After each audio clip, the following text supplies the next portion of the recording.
Alright, we're back to our team game. And so we are now on UK6 turn. I've been doing some real fast counting and calculating. I can't 100% guarantee it because I'm not in charge of everybody, but it looks like we have the possibility of dead zoning Caucasus for G7 from going in there, so that maybe we have to make G7 wait one more turn, and then G8 go in there, G9 build, G10 being the real threat. And we really need every turn we can get because we still are having a showdown with Japan. Japan still this turn they're going to be able to build enough that they can just continue to sit here in C zone 60 if they so choose. They may choose to go to 62 to dump some infantry off since we have no threat to them though this turn. Um, they can do either way. They can just sit and chill at this point. Now if they do go to 62. Um, that might give us that probably will give us the opportunity to move over to 61 or come back to 36 and drop 2 destroyers, but more 61 with 1 destroyer to protect the Philippines, and then we can continue to build. We just really need to build boats and air a little bit longer before we really get our shuck up and running. Um, because we eventually got to get enough to overpower them. And even with these 2 fighters being able to reach, we're still not quite there.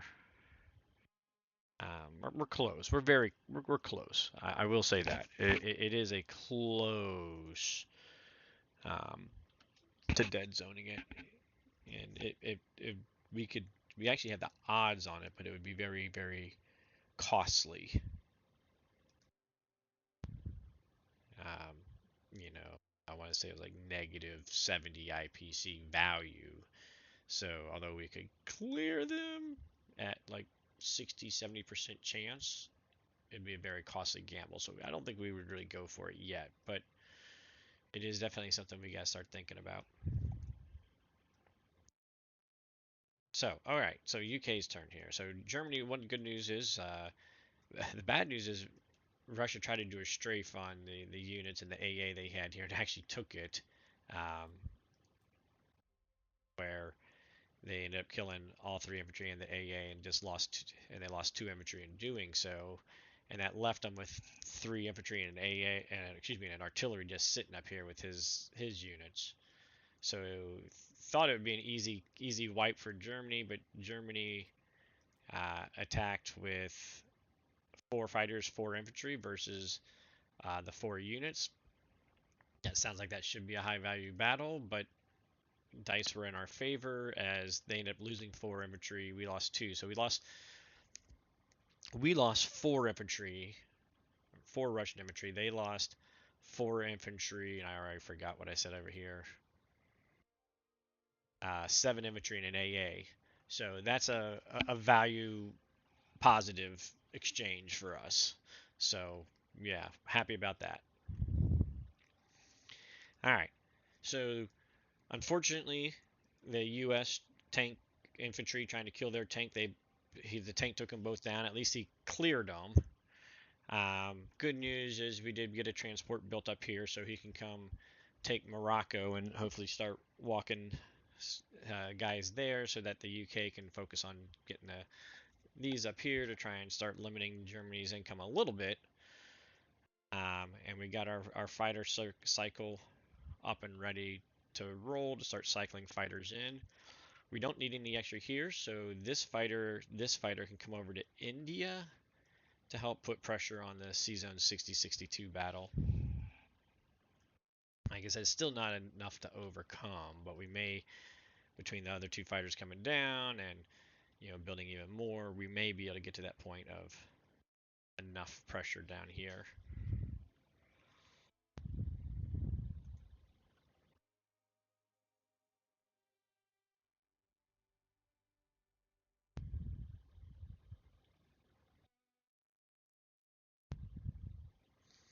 I just don't think it's there quite yet.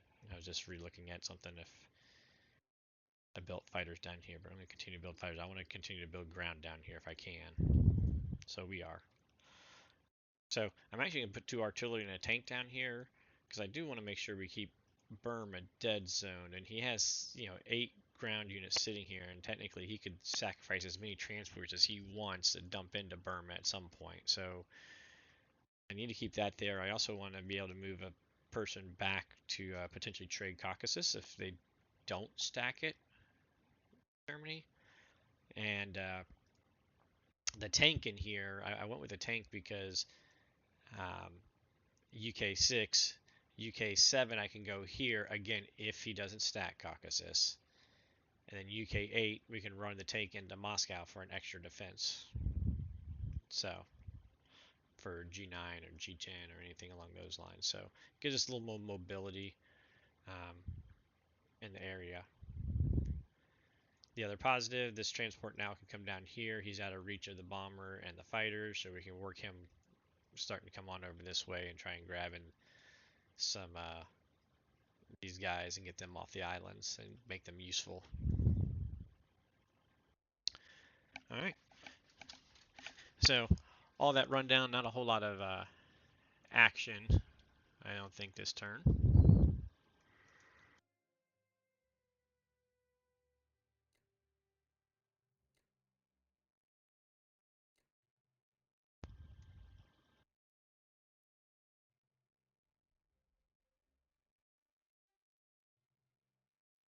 Nothing really juicy for him to hit either. Make sure these guys 1, 2, 3, 4. Yeah. Want them to be able to come back.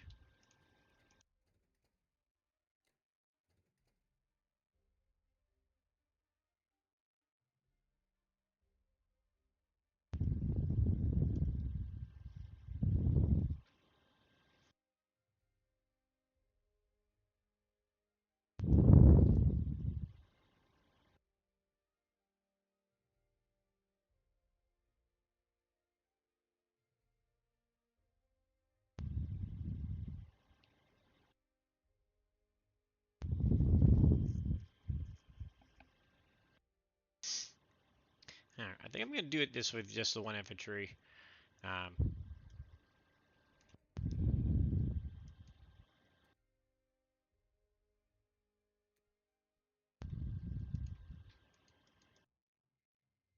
again, I want to grow my number of units before Germany comes marching on down. Very good. Happy for that one.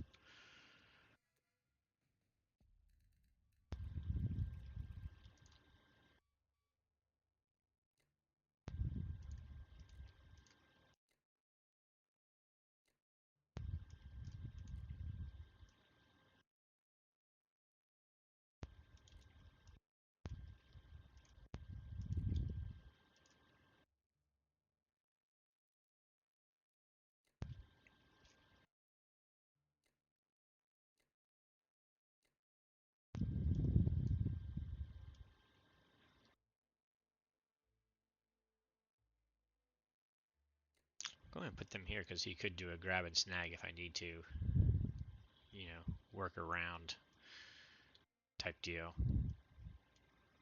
I don't see that being an issue, but they're doing no good sitting on the other half, so I might as well move them on over. Let me see if I want to move one more infantry. I almost kind of do. I mean, we're gonna have 2 4 fighters and a bomber plus him to be able to strike there, and the tank if I really needed to. I just want to double check my dead zone on the this guy real quick. Yeah, I think I'm good taking 1, get more guy back. That I want to go ahead and do that. Let's make sure we moved everybody else around.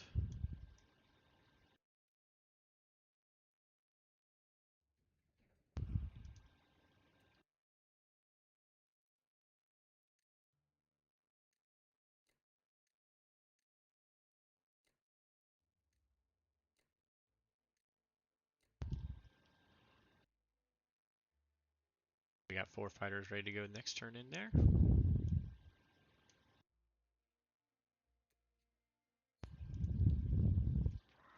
There we go. I know I don't get to see the war report at a good time, but so Axis has 10 more. We got 11 more IPC to spend in the turn. This is kind of more of a typical where the allies are going to be low for a little bit because had to spend so much on boats and whatnot, and hopefully this will level out in a little while.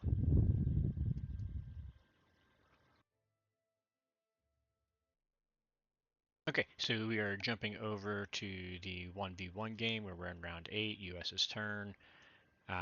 Japan, he didn't do any combats. He did buy 2 more fighters, 3 infantry, and then just pulled the guys back. The good news for me is he did pull his fighters, all his air force back into Japan itself, which means he can't use fighters to reinforce um, Persia if he was to push all his German units in this turn and make me have to attack him. So that was part of my need to build 2 fighters here in Thailand.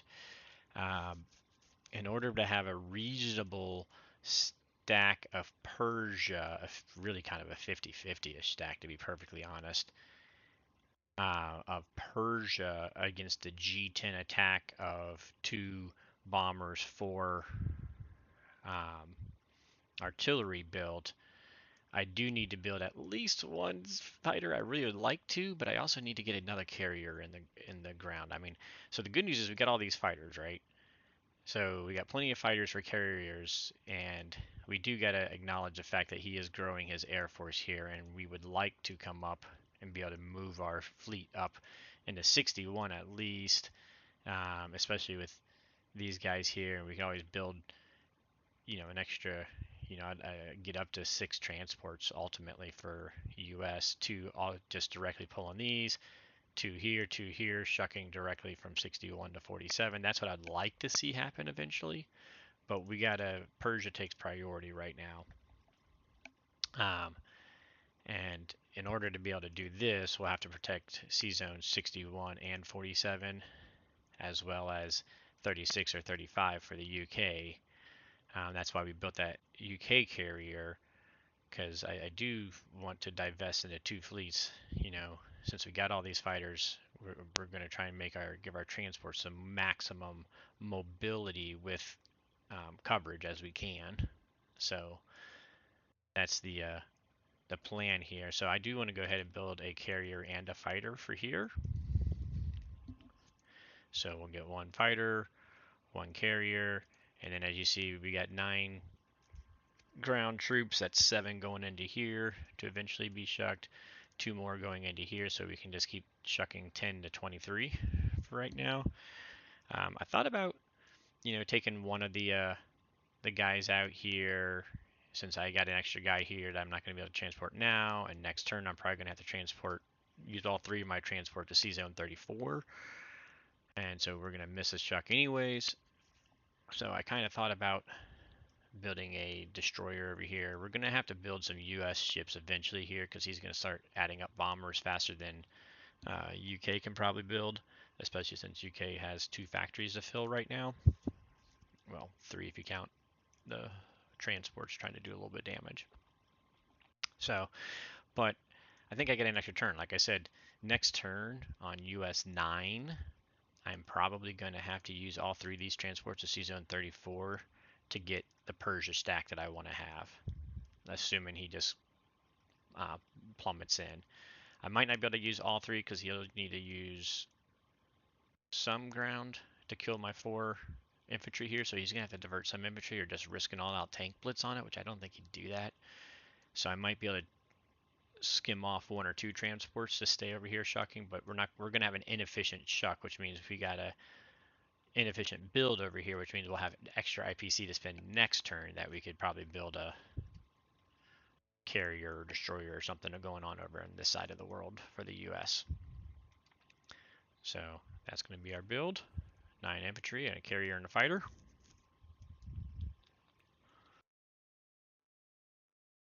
We are going to continue to work our way up this way.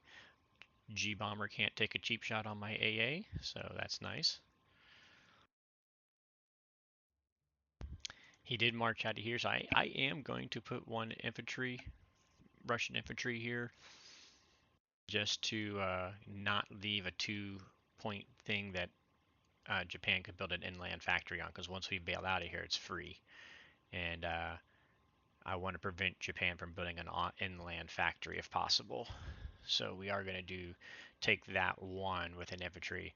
I don't want to risk a tank because, I mean, I could bring him over here and theoretically they'd be safe, but you know, he could do a 1, 2, 3, 4, 5, 6 and have an infantry, 2 bombers hit him. Um, if I went to there, and those tanks are going to be critical for the defense against Germany. So we're just not going to go that route with it. All right, U.S. What other attacks we got? I think we're gonna make them have to pay to build on the front line at least. I think that might be all of our attacks actually. Everything else we're just, you know, U.S. is just setting up defensively right now.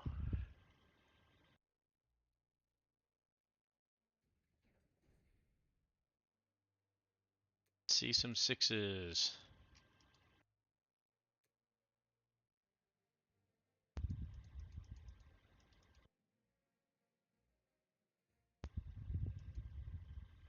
Sixes. 5s. Okay, now the 6s. All right, 5s. I'll take 5s. The 5 is actually a very key number, as it turns out. Reason being, the max build he could have done to pressure Persia is 4 artillery, 16, and 2 bombers.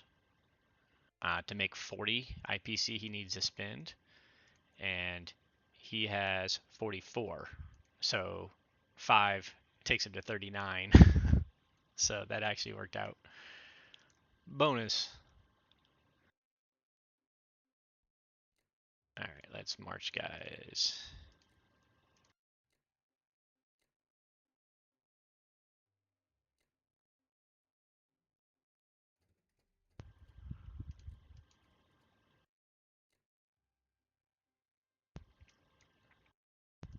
Gonna go ahead and bring him in here so that now with this air that we'll have some sitting here and the bomber. We'll have 15 and 16 dead zone for any surprise fleets like the Toadstone game, if any of you guys watched that game. Not that I have any residual memories from that.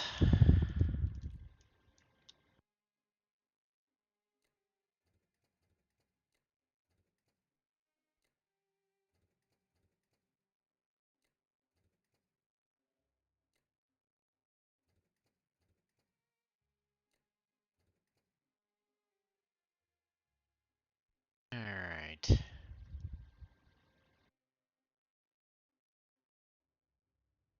Japan got, they're up to 23. So the worst he could do is a destroyer carrier. I want to make sure I keep enough in line to keep that threatened. But we should be able to move some of these subs out of here. Let's see, we're building a fighter, we'll have a fighter, we'll have a destroyer, 2 fighters, 1, 2, 3, 4, 2, 3, 4, 5, 6, yeah, so bomber will be able to hit, we'll have the 2 fighters because we're building a second fighter here that can hit, destroyer and carrier could hit, I thought we'd want to send the carrier, so I think we're going to bring some of these subs back. We can always shoot them back if we need to next turn and they'll be dead zoning, but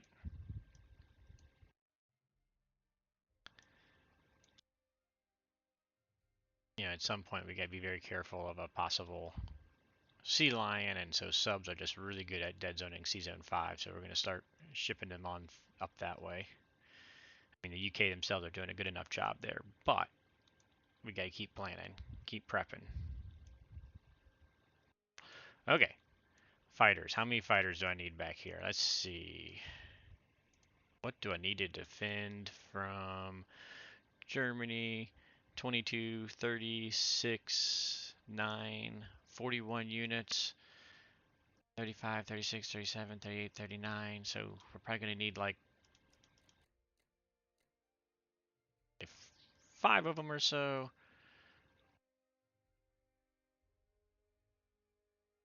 I need to keep them in range of Persia.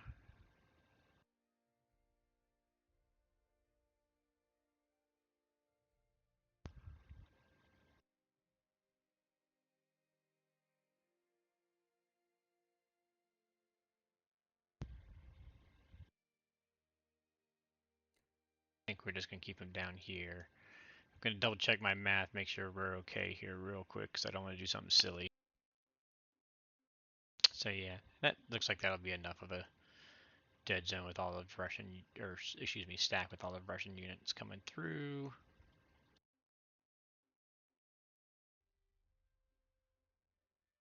Although, if they're up here, they threaten Manchuria with these two guys. So let's not send you guys there.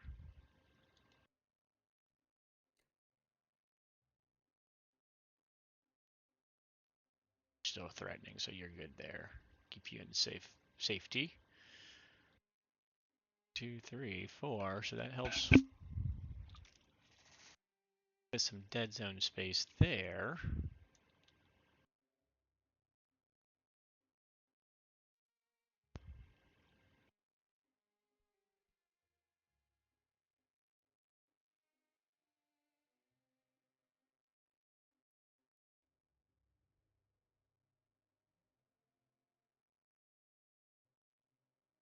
And I think we're looking okay here.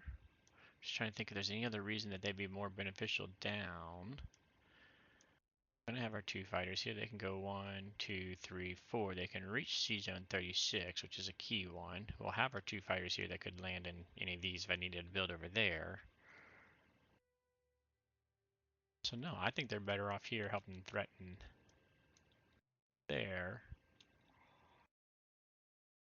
I mean, I guess Japan would have to land air there anyways. But anyways, I just don't see it. I don't know that they're any more beneficial down in India. Let's see, we got the 2.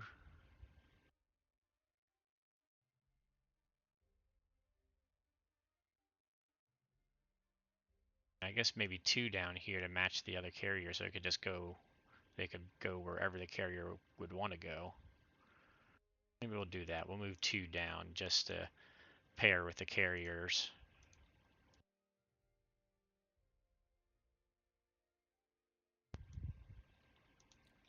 Whatever our heart's desire might go with the carriers. All right, I think that's all the all the Americans moving.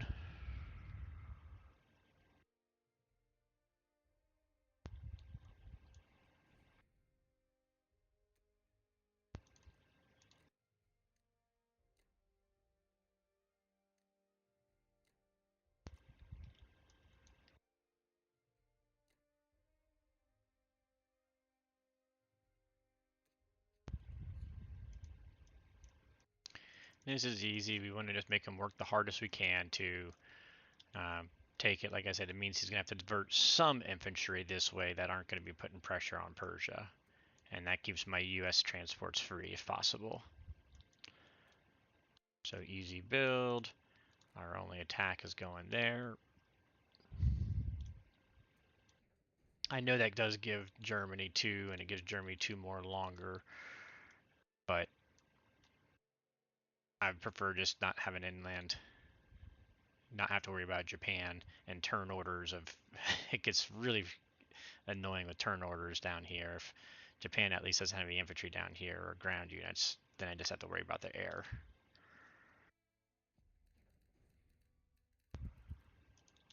We can min max this play and say, okay, I just gave Germany 2 for 2 more when they take Moscow, plus they'll get that 2 permanently.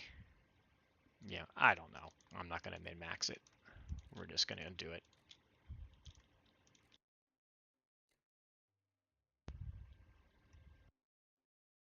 Get rid of all my notes. I forget I got to take them out every hour now.